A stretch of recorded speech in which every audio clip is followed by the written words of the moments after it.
Once upon a time, in the heart of Lagos, lived a very rich and handsome man.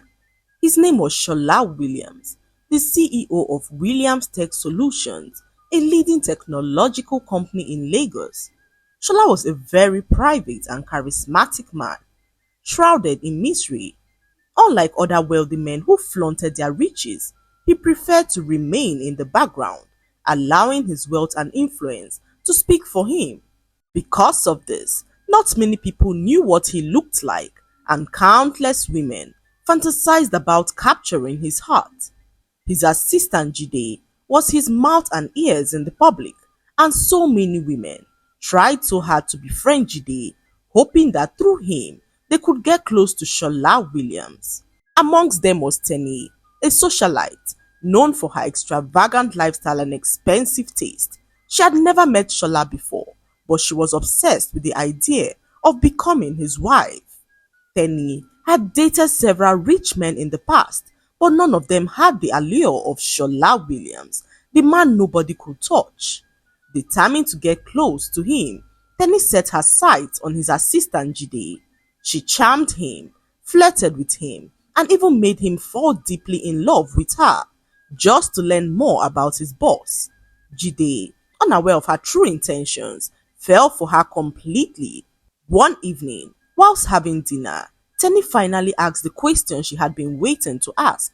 Jide, she said sweetly, pouring him another glass of wine. Tell me what kind of woman Shola likes. Jide laughed as he sipped his drink. Ah, Tenny, even I don't know that. My boss is very private, but one thing I do know is that he doesn't like flashy women. Tenny's heart skipped a beat. Flashy women? She echoed. Jide nodded.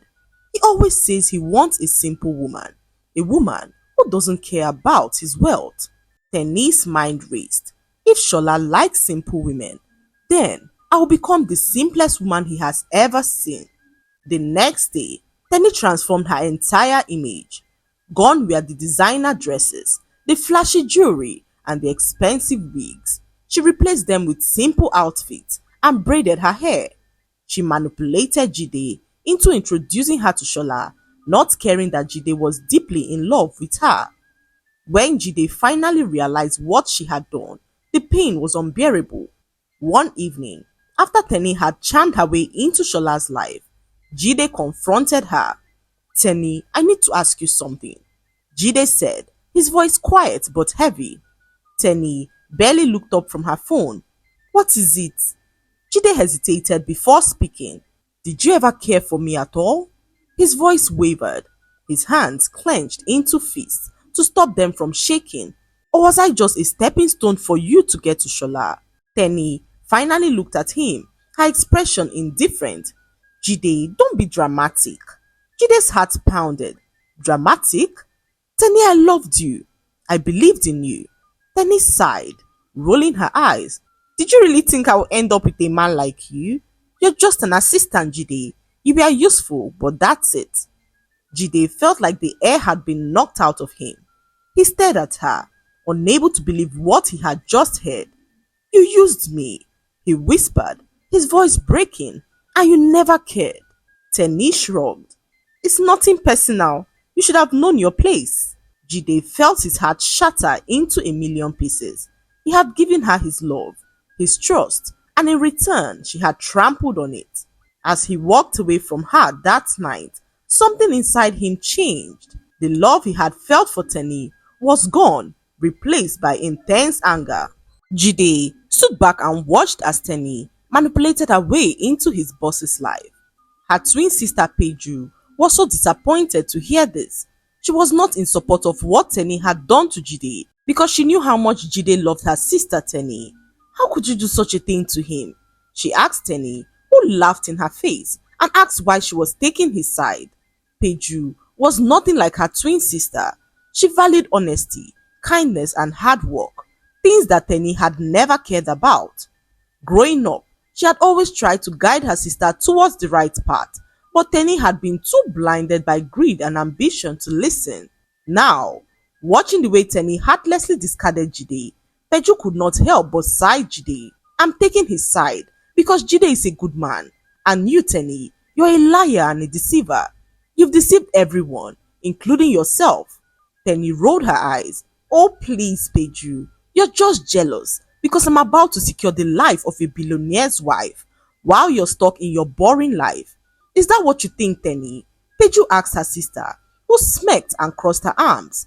Yes, Peju, that's exactly what I think. You've always been the good twin, playing the saint, while I go after what I want. But let me tell you something. Life isn't fair to good girls. It favors those who know how to play the game. Peju sighed deeply and asked Tini if she truly loved Shola. Tini paused for a moment and laughed. Love? Who needs love when you have money? She asked her sister, who shook her head in disappointment.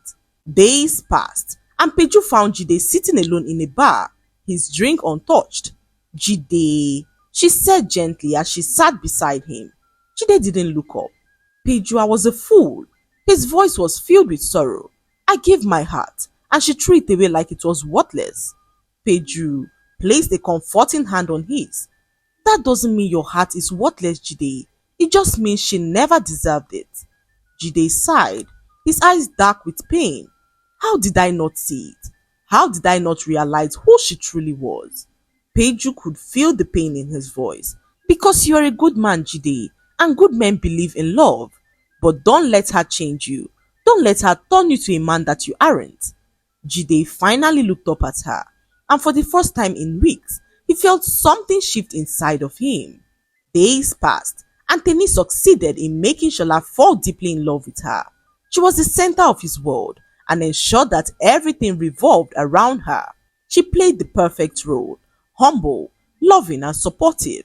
She went to charity events with him and pretended to love reading and even spoke about wanting a quiet life away from wealth and luxury. Shola was completely smitten by her. Jide and Peju, however, watched in silence, waiting for the truth to be unveiled. They knew the truth and believed that Teni would be unable to keep up the act for much longer. One evening, Teni returned home to an empty house. Her housekeeper had packed up and left, leaving a short note that read, Madam, I have to return to my village due to family emergency. I apologize for the short notice. A replacement has been arranged for you. She will start tomorrow morning. Penny scoffed as she tossed the note aside. Useless woman, couldn't even last long in this house. The next morning, the doorbell rang, and standing outside was a frail-looking elderly woman, dressed in a faded outfit. Good morning, ma, the woman said humbly, bowing her head. My name is Mama Ronke, and I was sent to work as your new maid. Penny barely gave her a second glance. Whatever, just make sure you do your job right and don't get in my way. The woman nodded silently as she stepped inside. But what Penny did not know was that this wasn't just an ordinary maid. This was Madame Ronke Williams, Shola's mother. Madame Ronke had long been suspicious of Tenny. She had seen women like Tenny before, gold diggers who only loved the man for what he could give them. But she didn't want to rely on rumors. She wanted to see the truth with her own eyes. So, using her wealth and connections, she arranged for Tenny's housekeeper to leave and took her place in disguise. And now, she was inside the lion's den. For the first few days, Madame Ronke walked quietly observing everything. She saw how Tenny barely acknowledged her presence, treating her like she was invisible. She noticed how Tenny would smile sweetly at charity events, only to return home and curse at the poor on TV, calling them lazy. She watched as Tenny pretended to be simple, only to secretly order designer bags and shoes online, rushing to hide them before Shola could see them. But the moment that sealed her fate was one fateful afternoon. Madame Ronke had just finished mopping the floors when Tenny, in a rush to leave for a spa appointment, slipped and fell on the wet towels.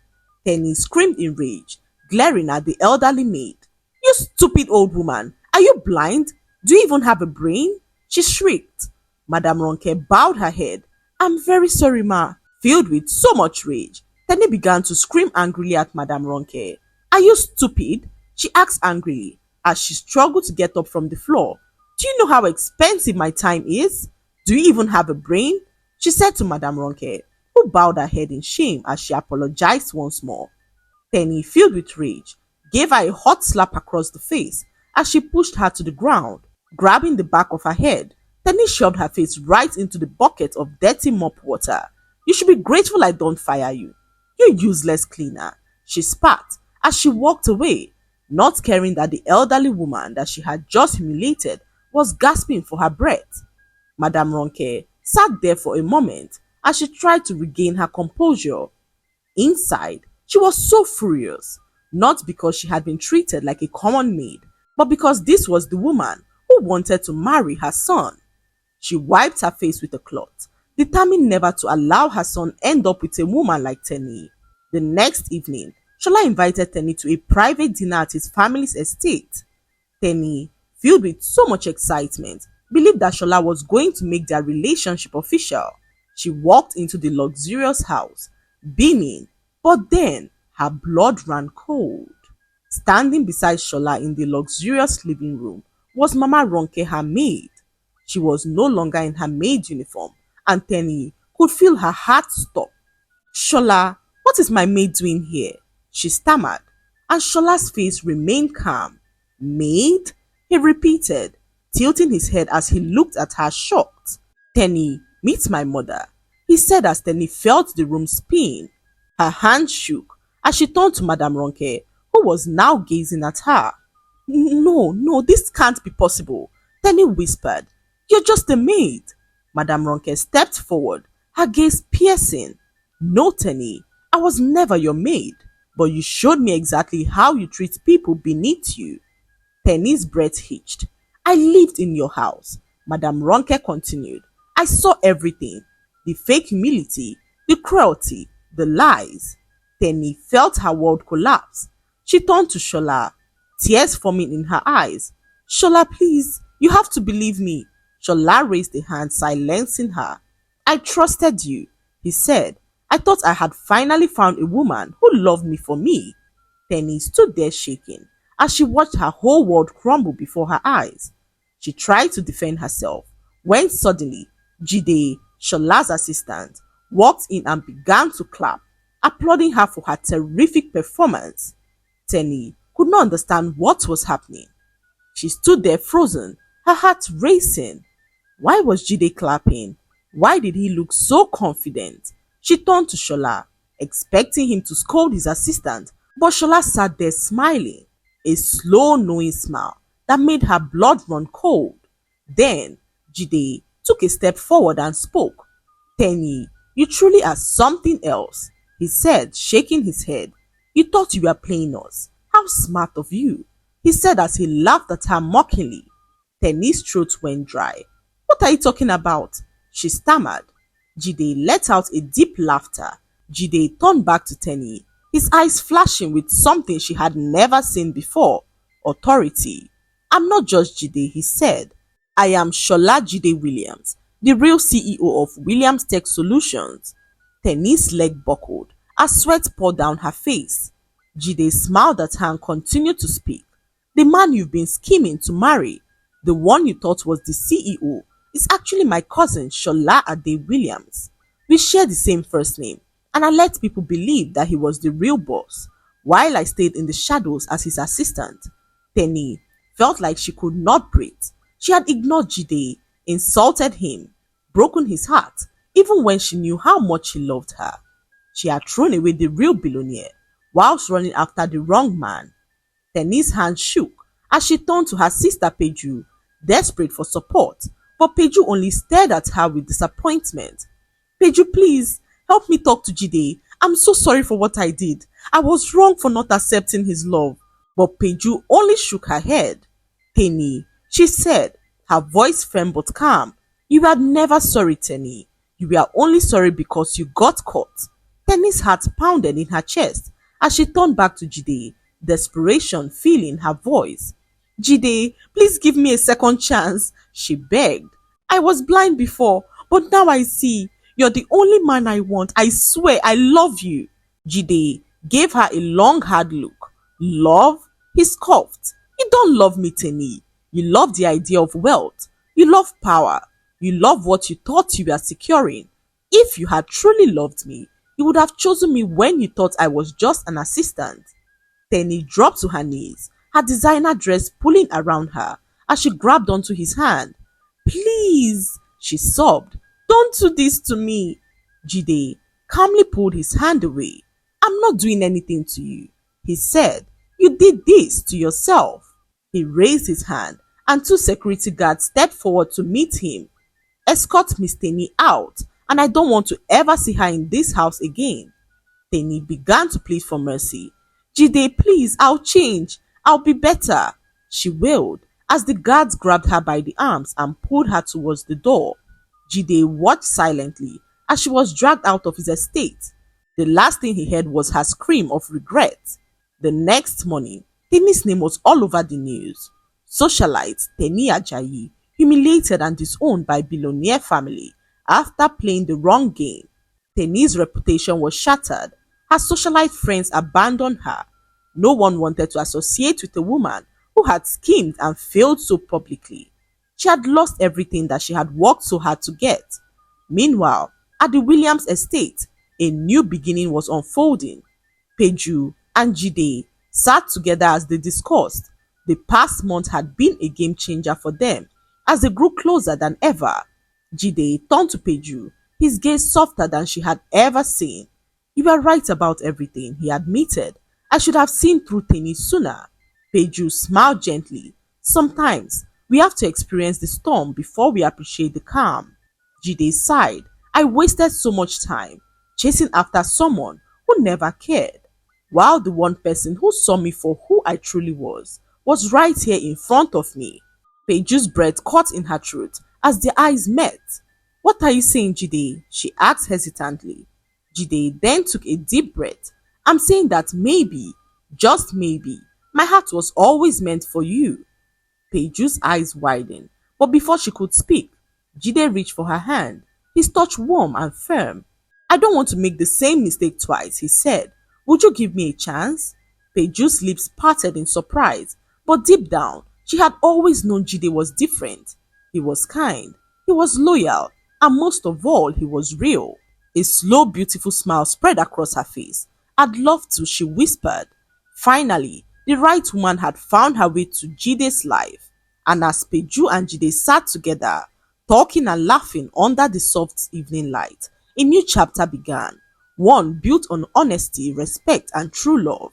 The lesson to be learned from this story is that love is not about wealth, status, or material gain. It is about sincerity, kindness, and true connection.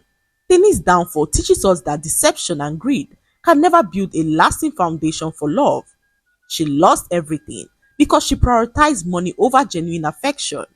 Meanwhile, Pedro and Jide's story highlights the importance of integrity, patience, and recognizing true love when it is in front of us. In the end, honesty and a pure heart will always triumph over manipulation and greed. I hope you enjoyed the story.